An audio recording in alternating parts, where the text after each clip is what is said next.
In today's video, I will show you how to edit the meta description in Shopify. To update it, first open your Shopify admin and log in. From the dashboard, go to the left menu and click on Online Store, then select Preferences. On the Preferences page, scroll down to the section called Title and Meta Description. There you will find a box for the homepage meta description. Click inside that box and write your description. Try to keep it short, around 150 to 160 characters, so it does not get cut off in search results. Focus on what matters most to your customers. Use simple and natural language, and include one or two important keywords that match your homepage content. You can also add a soft call to action that fits your brand style. Avoid using too many symbols or repeating the same words again and again. Keep the description clear, specific, and accurate so it matches what users will see on your website.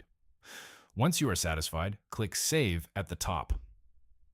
After saving, keep in mind that search engines may take some time to update the changes, and sometimes they may show a different snippet if it better matches a user's search. That is why it is important to make sure your meta description is closely related to your homepage content.